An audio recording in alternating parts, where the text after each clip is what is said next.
Cowboy asked, his dazed whiskey-brown eyes going over Kid's midriff, just above the tech vest's waist strap, where a red stain had spread. "Yeah, we got friends on our tail, and they nailed me." The blood on his borrowed t-shirt was nothing but a little nick. Had to ditch the body armor for speed. It had bled some, would need stitches to close, but it wasn't going to slow him down one iota. Cowboy swallowed, his movements slow. "Man, I ain't going to be no help.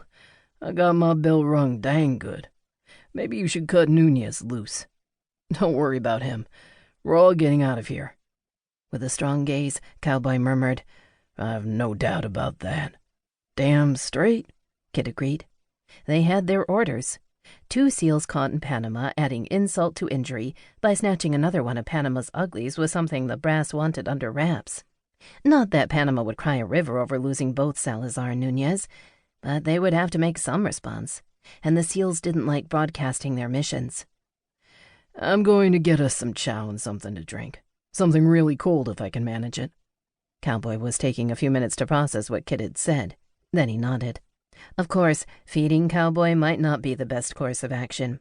He'd already puked up his guts on the way here, but he had to get something into the big man. He needed the fuel.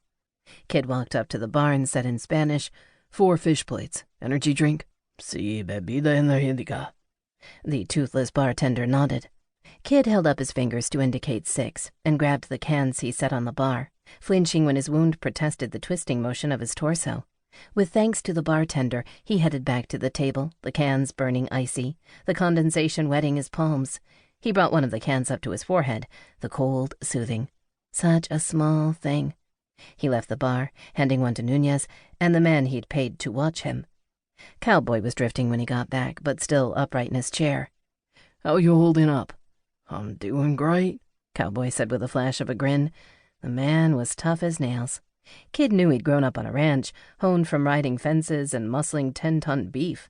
A branding, riding, roping legend. He set the drinks down in front of Cowboy and popped the tops. "Drink up, bro." Cowboy reached out and set his big hand around the can, making it look small and slim. He took a sip, then gulped some. "Don't drink too fast. You need to keep it down. Are you still dizzy?" "Some." Cowboy wiped the back of his hand over his mouth. Kid figured it was more than some. But nothing would slow Cowboy down as long as he had breath to move. Kid was the closest to Cowboy on the teams.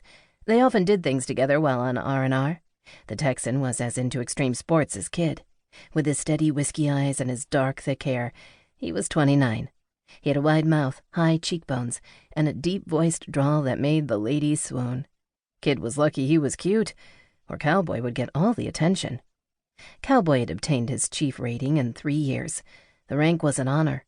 It was about service and required a peer review of Master Chief Petty Officers to achieve.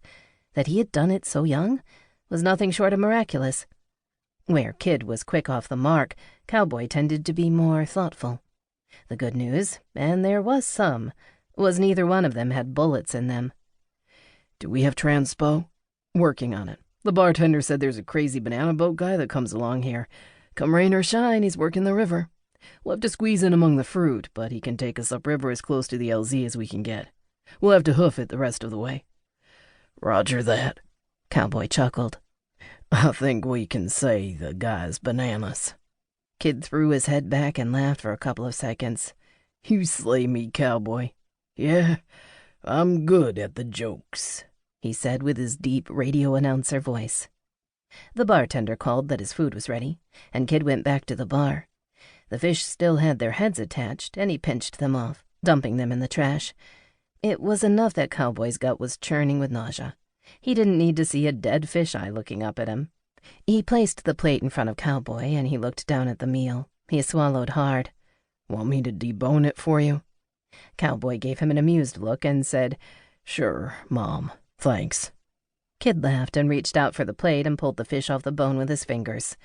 "Ew, cooties," Cowboy said with a grin. He looked like hell, and Kid's jaw tightened. He wasn't losing him. They'd been traipsing through the jungle for 3 days, then 4 hours of running full out. At first, Kid had been carrying Cowboy across his shoulders, and he had 5 inches on him and 30 pounds. Then Nunez had taken over. This quick